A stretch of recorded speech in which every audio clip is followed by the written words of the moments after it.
everyone, Becca here, and welcome back to my channel. Welcome to my Learn to Sew series.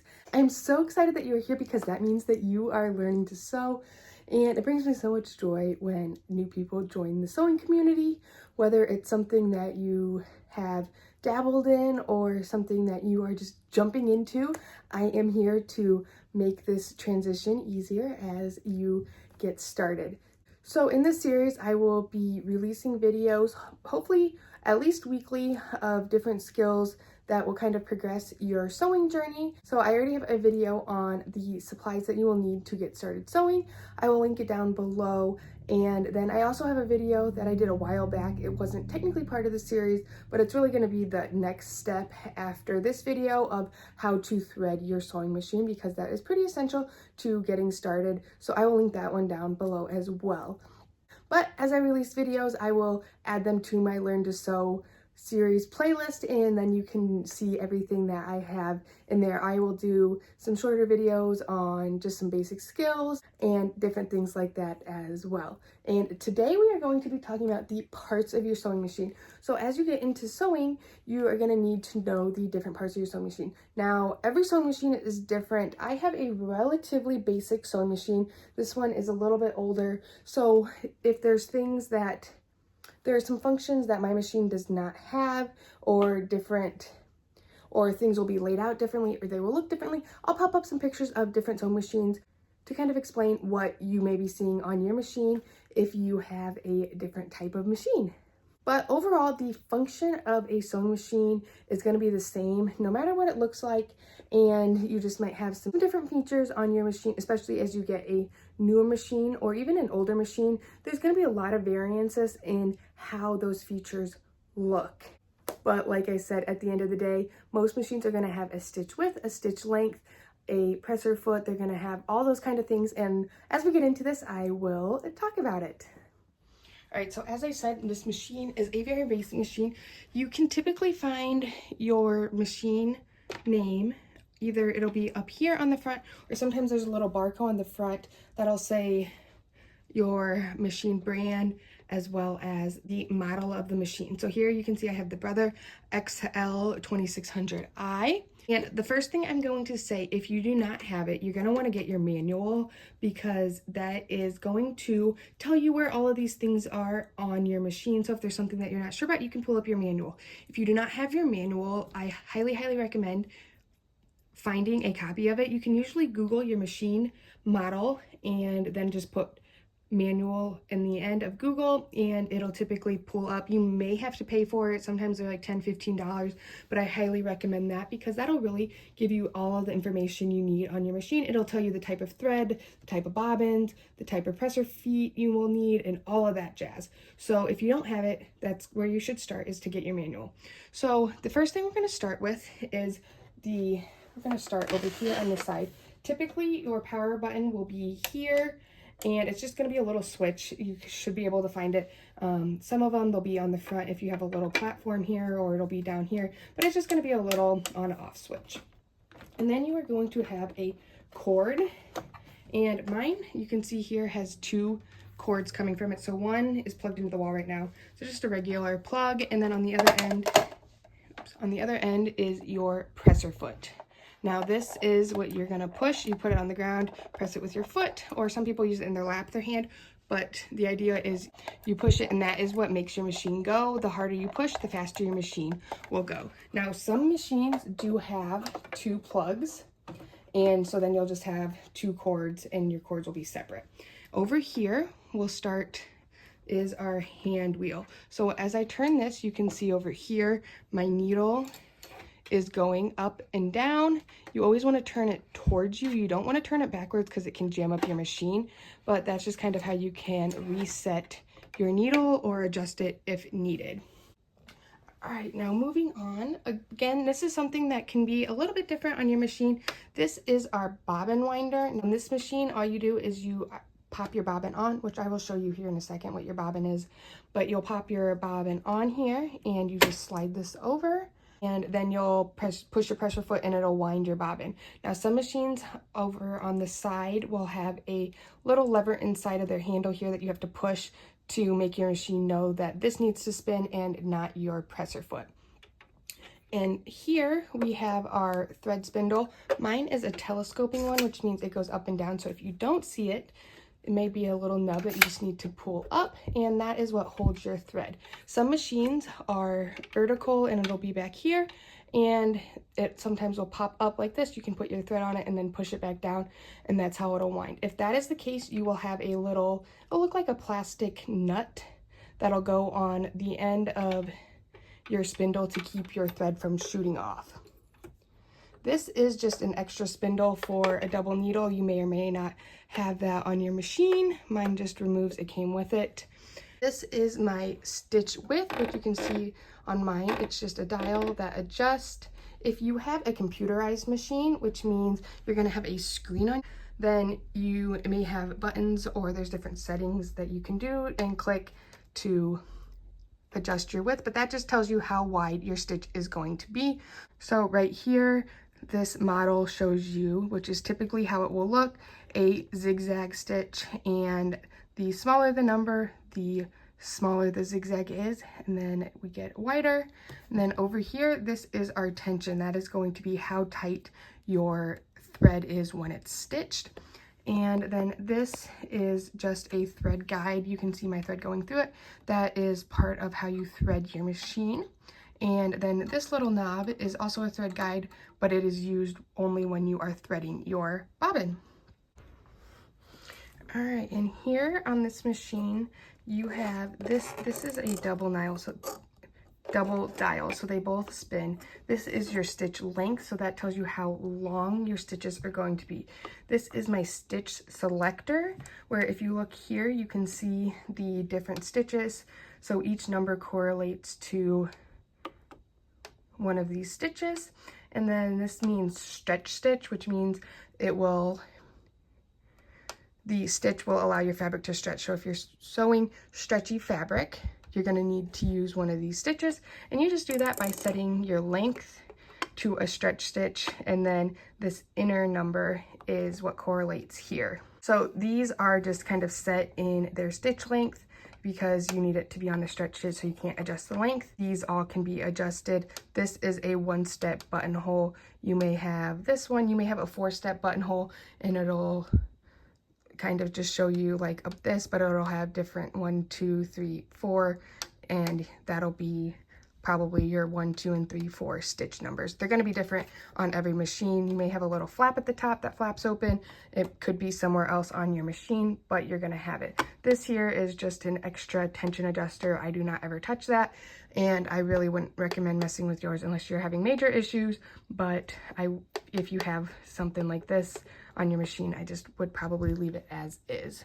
And then here we have our backstitch button, which is what will make your machine sew backwards. You want to do that at the beginning and end of every seam, 4 or 5 stitches, and it's going to be some sort of button or push. And it's going to have this little U-turn.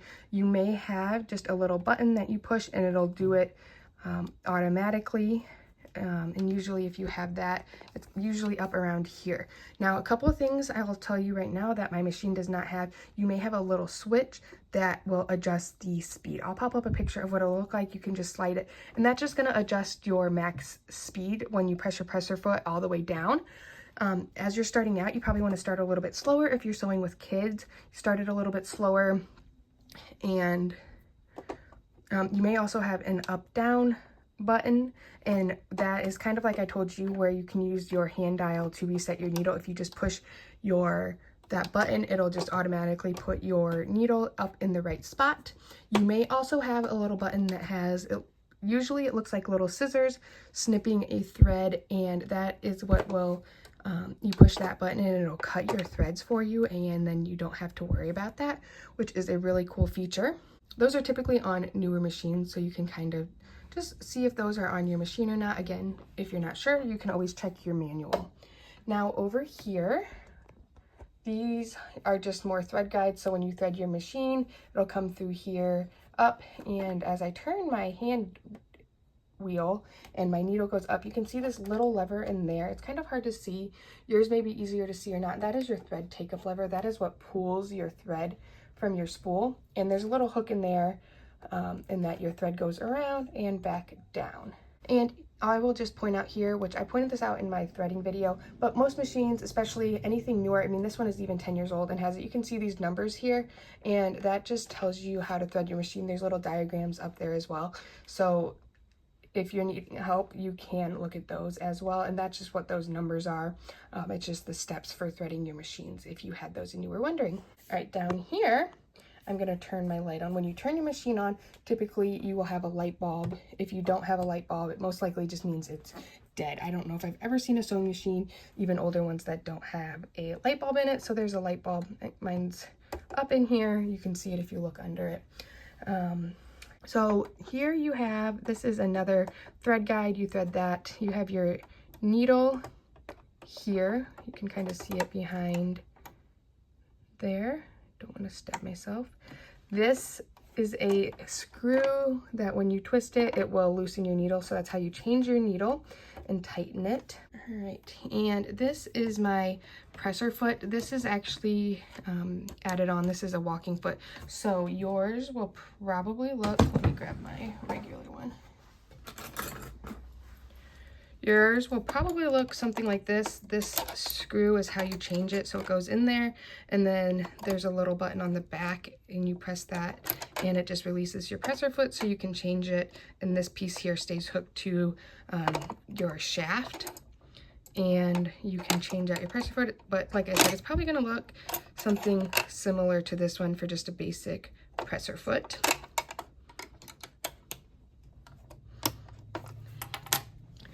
Then you are gonna have your, I'm gonna turn you around since we're talking about presser feet. Mine is right here. You can see this going up and down as I do that. This is your presser foot lever, and that is what raises your presser foot so you can put your fabric under it or take it out. And then when you start sewing, you put your presser foot down so your fabric can feed through. And it's typically somewhere on the back. Sometimes it's back here, but it's always just going to be this little lever that goes right there. So this lever here is your automatic needle threader, and I don't really know why it's called automatic needle threader because it is not automatic. Granted, it does help, but this just pulls down, you twist it forward, there's a little hook that goes through the eye of your needle, and you wrap your thread around it, pull it out, and pop it up, and it threads your needle for you. So that's what this little lever is. This here is your one-step buttonhole, and this actually pulls down and pushes back, and there's a whole nother foot and a whole special foot that goes on your machine to be able to use that, but that is just what this lever is if you have that. Now under here you can kind of see these little teeth. These are called your feed dogs, and you can see they go up and down in there, and that is what grabs your fabric and pulls it through. So this walking foot, as you saw, you can kind of see there is feed dogs on here, and that could be called a dual feed system. You may have that built into your machine, and that just helps. There's feed dogs in the top and bottom, so it pulls your fabric through easier. So if you have a dual feed on your machine, you're probably going to have a presser foot that has little feed dogs on it already. All right, we are almost done. So the last couple things, this is just a magnetic seam guide. This did not come with my machine. It's just, but if you, I highly recommend these. I will link them down below. They're just a couple dollars, and they hook on your machine and help you sew straight. And I just love mine. It's always on my machine. So this is my bobbin case, and I told you I talked about the bobbin a little bit. This is just the top. Typically there's just going to be a little lever that you pull and pop off. And again, here this kind of shows you how to thread it, and it shows you there how to thread your bobbin. So in here is my bobbin, and this is a completely separate set of thread from the top spindle, and this is what puts your stitches on the bottom of your fabric, where this thread is your top fabric. So if you're sewing and you have issues with the top thread, it's getting all messed up, that means you probably need to assess your spool thread at the top. And if you have issues on the bottom, you finish sewing and something's not right on the bottom of your fabric, then you probably need to assess your bobbin. because that's typically where the issue is coming from. But your bobbin is just going to be this little spool. These are very specific to your machine. So you can find, there's plastic or metal are your two options. And then there are different sizes of those. So it's like a class 15, I don't know, I think mine is a class 15. There's all different classes. It's basically your size. And you're going to want to find that in your manual. And they will look very similar. There's not very much difference in these sizes.